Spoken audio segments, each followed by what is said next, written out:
जिजाऊ बोलते. तो फार धामधुमीचा काळ होता. महाराष्ट्र चौबाजूने शत्रूने वेढला गेला होता. शत्रू गोरगरीब रेतेवर अन्याय करीत, जुलूम करीत, अत्याचार करीत. अशा या काळात पारतंत्र्यात यश, स्वाभिमान, कीर्ती आणि मातृत्वाचं देणं लाभलेल्या यदुवंशात लखुजीराजे जाधवांच्या घरी माळसा नाणींच्या पोटी 12 जानेवारी 1598 रोजी आमचा जन्म झाला. 4 भावंडांच्या पाठीवर हे कन्यारत्न जन्माला आले म्हणून हत्तीवरून साखर वाटली. केवढे ते कौतुक हो.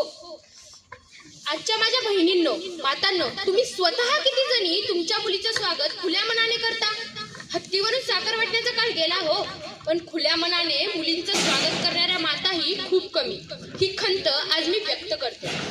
काही वर्षानंतर भोसले घराण्यातील शहाजीराजे भोसले यांच्यासोबत वयाच्या 12व्या वर्षी आमचा विवाह झाला.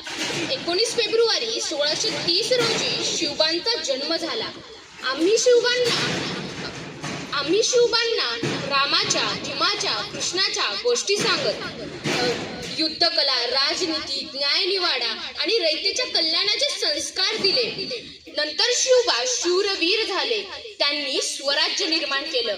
या स्वराज्यामध्ये एक शिकवण होती.